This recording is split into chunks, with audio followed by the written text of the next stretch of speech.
الحمدللہ ہمارے پیارے آقا مکی مدنی مصطفیٰ صلی اللہ علیہ وسلم سب سے اونچے مرتبے والے نبی ہیں۔ جو رتبہ، جو مرتبہ، جو فضیلت، جو شان و عظمت، قرب، درجات، بلندی اور عروج رب رحمان نے نبی رحمت علیہ السلام کو عطا فرمایا ہے، ایسا عروج کسی اور کو نہ پہلے کبھی ملا نہ بعد کبھی ملا۔ اللہ تبارک و تعالیٰ نے وہ کمال عطا فرمایا، ارشاد فرمایا تلک الرسل فضلنا بعضهم علی بعض، یہ رسول ہیں، ہم نے ان میں ایک کو دوسرے پر فضیلت عطا فرمائی۔ منہم من کلم اللہ ورفع بعضهم درجات، ان میں سے کسی سے اللہ نے کلام فرمایا، اور کوئی وہ ہے جسے سب پر درجوں بلندی عطا فرمائی۔ اس آیت کریمہ میں صاف فرمایا گیا کہ ورفع بعضهم درجات، یعنی ایک نبی وہ بھی ہے کہ جن کو تمام انبیاء علیہ السلام پر درجوں بلندی عطا فرمائی گئی۔ علم تفسیر کے تمام علماء کرام کا اس بات پر اتفاق ہے، بلکہ امام راضی علیہ رحمت فرماتے ہیں کہ ساری امت کا اس بات پر اتفاق ہے کہ یہ ایک نبی جنہیں درجوں بلندی اور فضیلت عطا فرمائی گئی، یہ میرے اور آپ کے آقا جناب محمد مصطفیٰ صلی اللہ علیہ وسلم ہے۔ اسی لیے تو اعلیٰ حضرت نے کیا خوب فرمایا کہ سب سے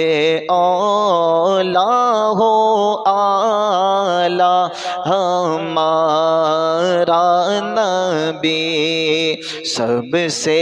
بالا ہو اعلیٰ ہمارا نبی، خلق سے اولیاء سے رسل، خلق سے اولیاء سے رسل، اور رسولوں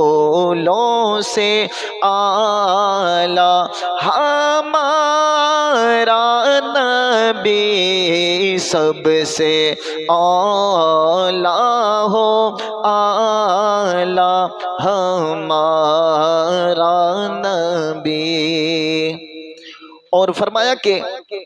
اور کوئی وہ ہے جسے سب پر درجوں بلندی عطا فرمائی گئی۔ یہاں یہ بات تو بتائی گئی کہ محبوب نبی وہ ہیں جنہیں سب پر درجوں فضیلت عطا فرمائی گئی، مگر یہاں حضور کا نام ذکر نہیں کیا گیا۔ اس میں کیا حکمت ہے؟ یہ بھی بڑی ایمان افروز بات ہے۔ علماء کرام فرماتے ہیں کہ نام کی ضرورت وہاں ہوتی ہے جہاں اس شان کا کوئی دوسرا بھی موجود ہو، کہ جب بات کی جائے تو شک جائے کہ شاید یہ ہو، شاید یہ ہو۔ مثال کے طور پر میں اگر آپ کو کہوں کہ میرا خالق وہ ہے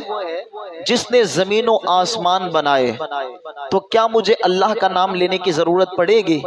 جب میں نے کہہ دیا کہ اس نے زمین و آسمان بنائے تو وہ تو ایک ہی ذات ہے کہ جس نے زمین و آسمان بنائے، تو دوسری طرف دھیان نہیں جائے گا، ڈائریکٹ دھیان اسی طرف جائے گا۔ اسی طرح میں کہوں کہ مجھے رزق وہ دیتا ہے جو سارے عالم کو رزق دیتا ہے، تو مجھے یہاں رب تبارک و تعالیٰ کا نام لینے کی حاجت نہیں ہے، کیونکہ ساری کائنات کو رزق دینے والی ذات ایک ہی رب تبارک و تعالیٰ کی ذات ہے، وہی سب کا رازق ہے، وہی سب کا رزاق ہے۔ تو فرمایا کہ یہاں نبی رحمت علیہ السلام کی شان تو بیان ہوئی، مگر نام ذکر نہیں کیا گیا، اس لیے کہ یہاں اور کوئی نبی رحمت علیہ السلام کی مثل موجود ہی نہیں ہے۔ جب فرمایا کہ ایک نبی وہ ہے جنہیں سب پر درجوں فضیلت عطا فرمائی گئی، تو سب کو پتا چل گیا کہ مراد نبی رحمت علیہ السلام کی ذات ہے۔ تو بلا اتفاق فرمایا کہ ورفع بعضهم درجات، اور کوئی وہ ہے جسے درجوں بلندی عطا فرمائی۔ گویا بتایا جا رہا ہے کہ سب سے افضل نبی ایک ہی ہیں، لہذا نام نہ بھی لیا جائے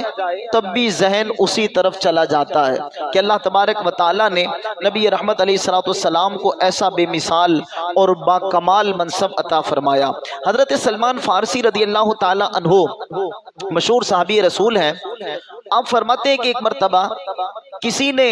نبی رحمت علیہ السلام کی خدمت میں عرض کی، یا رسول اللہ صلی اللہ علیہ وسلم، اللہ تبارک و تعالیٰ نے حضرت موسیٰ علیہ السلام سے کلام فرمایا، حضرت عیسیٰ علیہ السلام کو روح القدس سے یعنی اپنی قدرت کاملہ سے بن باپ کے پیدا کیا، حضرت ابراہیم علیہ السلام کو اپنا خلیل بنایا، حضرت آدم علیہ السلام کو بزرگی عطا فرمائی، کیا آپ کو کوئی خاص فضیلت عطا کی گئی ہے؟ اللہ اکبر۔ حضرت سلمان فارسی رضی اللہ تعالیٰ عنہ فرماتے ہیں، اس سے پہلے کہ نبی رحمت علیہ السلام جواب دیتے، فوراً جبریل امین علیہ السلام حاضر خدمت ہو گئے اور رب کائنات کا پیغام لائے۔ عرض کی، یا رسول اللہ صلی اللہ علیہ وسلم، اللہ پاک فرماتا ہے کہ اے محبوب صلی اللہ علیہ وسلم، اگر میں نے ابراہیم علیہ السلام کو خلیل کیا تو اس سے بہت سالوں پہلے آپ کو اپنا حبیب بنا لیا،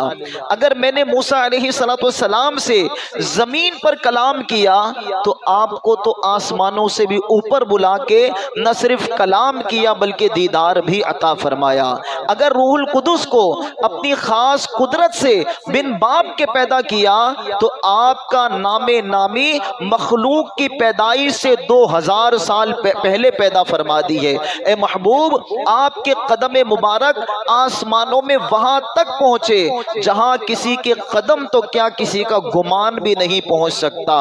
فرمایا کہ اے محبوب علیہ السلام، اگر میں نے آدم علیہ السلام کو بزرگی عطا کی تو آپ پر سلسلہ نبوت کو ختم فرمایا۔ اے حبیب علیہ السلام، میرے ہاں آپ سے بڑھ کر عزت والا میں نے کسی کو نہ بنایا، میں نے دنیا اس لیے بنائی کہ لوگ آپ کی عزت و عظمت کو دیکھ لیں۔ اے محبوب، اگر آپ نہ ہوتے تو میں دنیا ہی کو پیدا نہ فرماتا۔ اصالت کل، امامت کل، سیادت کل، امارت کل، حکومت کل، ولایت کل خدا کے یہاں تمہارے لیے۔ نبی رحمت علیہ السلام کا کیسا مقام و مرتبہ ہے کہ اللہ تبارک و تعالیٰ نے نبی رحمت علیہ السلام کو یہ کمال عطا فرمایا کہ جتنے نبیوں کو جو جو شان عطا فرمائی وہ ساری ان میں تنہا تنہا موجود تھی، لیکن اللہ تبارک و تعالیٰ نے ان ساری شانوں کو جمع کر کے ایک مصطفیٰ کریم علیہ السلام کی ذات کو بنا دیا۔ ذات ہوئی انتخاب، وصف ہوئے لاجواب، نام ہوا مصطفیٰ، تم پہ کروڑوں درود۔ اللہ کے نبی حضرت عیسیٰ علیہ السلام بہت بلند شان والے نبی ہیں۔ آپ اللہ پاک نے آپ کو یہ شان عطا فرمائی کہ آپ پیدائشی اندھوں کو جب اپنا دست شفا لگاتے تو ان کو آنکھوں کا نور عطا فرما دیتے، کوڑ کے مریض کو جب چھو لیتے تو نہ صرف شفا عطا فرماتے بلکہ حسن و جمال سے بھی نواز دیا کرتے، مٹی سے پرندہ بنا کر اس پہ پھونک مارتے تو وہ پرندہ اصلی پرندہ بن کر اڑنا شروع کر دیتا، اور آپ غیب کی خبریں بتایا کرتے تھے اور مردوں کو زندہ کیا کرتے تھے۔ قرآن کریم میں آپ کی یہ تمام شانیں بیان کی گئی ہیں۔ جب آپ علیہ السلام نے نبوت کا اظہار کیا اور ایسے عظیم و شان معجزات دکھائے تو کسی نے پوچھا کہ اے روح اللہ علیہ السلام، آپ ایسے بڑے بڑے معجزات لے کر آئے ہیں اور ایسی با کمال نعمتیں ہمیں دکھاتے ہیں، تو کیا آپ وہی آخری نبی ہیں جن کا ہم انتظار کر رہے تھے یا آپ کے بعد بھی کسی نے آنا ہے؟ اللہ اکبر۔ حضرت عیسیٰ علیہ السلام نے کیا کمال کا جواب دیا، ارشاد فرمایا کہ میں وہ محبوب نبی نہیں ہوں، میں تو ان کے آنے کی خوشخبری سنانے والا ہوں، البتہ اللہ پاک کی عطا سے اندھوں کو شفا، کوڑیوں کے مریض کو حسن و جمال اور مردوں کو زندہ کرتا ہوں۔ ہوں اس لیے تاکہ تم مجھ پر ایمان لے آؤ اور تمہیں یہ یقین ہو جائے کہ جب بشارتیں سنانے والا اس شان کے ساتھ آیا ہے تو جس کی بشارت سنائی جا رہی ہے اس کی کیا شان و عظمت ہوگی۔ پیاری اور محترم اسلامی بھائیوں، نبی رحمت علیہ السلام کس شان کے مالک ہیں کہ ان کی بشارتیں سنانے والے اتنے با کمال ہیں کہ ٹھوکر سے مردوں کو زندہ کر دیں تو امام الانبیاء صلی اللہ علیہ وسلم کی عظمت و شان کا عالم کیا ہوگا۔ ترمذی شریف کی روایت ہے، علماء کرام نے اس روایت کی جو تشریح کی ہے اس تشریح کے ساتھ اس روایت کو عرض کرتا ہوں۔ صحابی رسول ہیں ابو رزین رضی اللہ تعالیٰ عنہ، آپ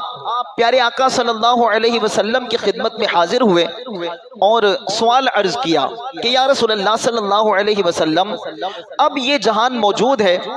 پوری کائنات موجود ہے اور ذرے ذرے میں اللہ پاک کی قدرتوں، اس کی صفات کا اظہار نظر آتا ہے۔ ہم اونچے اونچے پہاڑ دیکھتے ہیں تو اللہ پاک کی قدرت نظر آتی ہے، چھوٹی چیونٹی سے لے کر بڑے ہاتھی تک جانوروں کو دیکھتے ہیں کہ ان کو رزق مل رہا ہے تو اللہ تبارک و تعالیٰ کی جو صفت ہے رزاق ہونے کی، تو وہ صفت یہاں نظر آتی ہے کہ وہ ایک چونٹی کو بھی رزق عطا فرماتا ہے تو ہاتھیوں کو بھی رزق عطا فرماتا ہے، سمندر کے اندر مچھلیوں کو بھی رزق عطا فرماتا ہے۔ تو ان مخلوقات میں اللہ تبارک و تعالیٰ کی اس صفت کا ظہور ہوتا ہے۔ جب ہم والدین کی طرف نظر کرتے ہیں، ماں کی شفقتوں کو دیکھتے ہیں، باپ کی محبتوں کو دیکھتے ہیں تو ہمیں اللہ تبارک و تعالیٰ کی جو صفت رحمان اور رحیم اس کا اظہار یہاں نظر آتا ہے۔ الغرض ہم ہر چیز میں اللہ تبارک و تعالیٰ کی صفات دیکھتے ہیں کہ اس کی صفات یہاں ظاہر ہو رہی ہے۔ انہوں نے سوال عرض کیا کہ یا رسول اللہ صلی اللہ علیہ وسلم، جب یہ زمین نہیں تھی، آسمان نہیں تھا، مخلوقات نہیں تھی، انسان نہیں تھے، جنات نہیں تھے، فرشتے نہیں تھے، تو اس وقت اللہ پاک کی صفات کا اظہار کہاں ہو رہا تھا؟ یہ بڑا انوکھا سوال، بڑا دلچسپ سوال تھا اور معلوماتی بھی ہے۔ اب جو جواب نبی رحمت علیہ السلام نے ارشاد فرمایا وہ سنیے۔ فرمایا کہ جب یہ زمین نہیں تھی، آسمان نہیں تھا، کوئی بھی مخلوق نہیں تھی، اس وقت ایک بادل نما چیز تھی، اللہ پاک کی تمام صفات کا اظہار اس بادل نما شے میں ہو رہا تھا۔ اب وہ بادل نما چیز کیا تھی؟ علماء فرماتے ہیں کہ وہ رسول رحمت صلی اللہ علیہ وسلم کا نور تھا کہ جسے اللہ تبارک و تعالی نے اپنے نور سے پیدا فرمایا اور مخلوق بننے سے پہلے اللہ تبارک و تعالی کی تمام صفات کا اظہار نور مصطفیٰ میں ہو رہا تھا۔ سبحان اللہ، یہ ہے حبیب اور خلیل کا فرق، یہ ہے حبیب اور کلیم کا فرق، یہ ہے حبیب اور روح اللہ کا فرق، یہ ہے آدم علیہ السلام سے لے کر حضرت عیسیٰ علیہ السلام تک اونچی شانوں والوں اور نبی رحمت علیہ السلام کے مقام و مرتبے کا فرق کہ اللہ تبارک و تعالی نے بے شک انبیاء علیہ السلام کو بڑے مرتبے عطا فرمائے، بڑی بڑی شانیں عطا فرمائے، لیکن وہ ساری شانیں نبی رحمت علیہ السلام کے دم قدم سے عطا فرمائی۔ محبوب ذیشان صلی اللہ علیہ وسلم سے متعلق اللہ عز و جل نے قرآن مجید میں ایک بات یہ بھی ارشاد فرمائی، لِيَكُونَ لِلْعَالَمِينَ نَذِيرًا، تاکہ وہ تمام جہان والوں کو ڈر سنائے۔ اس آیت کریمہ میں نبی رحمت علیہ السلام کی شان کیا بیان ہو رہی ہے کہ نبی رحمت علیہ السلام تمام جہانوں کو ڈر سنانے کے لیے تشریف لائے۔ حالانکہ نبی رحمت علیہ السلام سے پہلے جتنے انبیاء کرام علیہ السلام تشریف لاتے رہے وہ کسی ایک ملک کی طرف ہوتے تھے، کسی ایک شہر کی طرف ہوتے تھے، بعض دفعہ ایک ایک وقت میں 9 انبیاء کرام دنیا میں تشریف فرما رہے۔ اس علاقے کے وہ نبی ہیں، اس علاقے کے وہ نبی ہیں، بعض خطوں کی طرف، بعض علاقوں کی طرف نبیوں کو بھیجا گیا، لیکن نبی رحمت علیہ السلام کو جب بھیجا فرمایا لِيَكُونَ لِلْعَالَمِينَ نَذِيرًا، کہ اس لیے بھیجا تاکہ وہ تمام عالمین کو ڈر سنانے والا ہو،